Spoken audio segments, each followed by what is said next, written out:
ਵੇਖ ਲਓ ਤੁਹਾਡੀ ਅਮੀ ਮੈਨੂੰ ਗਰਮੀ ਦੀ ਛੁੱਟੀਆਂ 'ਚ ਮਾਇਕੇ ਨਹੀਂ ਜਾਣ ਦਿੰਦੀ ਪਈ। ਤੂੰ ਟੈਨਸ਼ਨ ਨਾ ਲੈ, ਮੈਂ ਕਰਦਾ ਕੁਛ।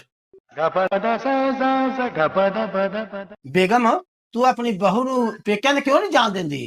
ਘਰ ਦੇ ਉਹਨੂੰ ਪੇਕਿਆ ਦਾ ਆਪਣੇ ਕੋਲ ਕੰਮ ਨਹੀਂ ਹੁੰਦੇ, ਕੰਮ ਤੂੰ ਕਰ ਲਵੀਂ ਹੁੰਦੇ ਇਸੇ ਵੇਲੇ। ਆਪਣੇ ਕੋਲ ਕੰਮ ਨਹੀਂ ਹੁੰਦੇ, ਬਹੂ ਦੇ ਕੰਮ ਮੈਂ ਕਰਾਂ, ਬਤੇਰੇ ਮੈਂ ਕੰਮ ਕਰ ਲੈਣੇ, ਉਹਨੂੰ ਵੀ ਹੁੰਦੇ ਕੰਮ ਮੈਂ ਹੀ ਕਰਾਂ।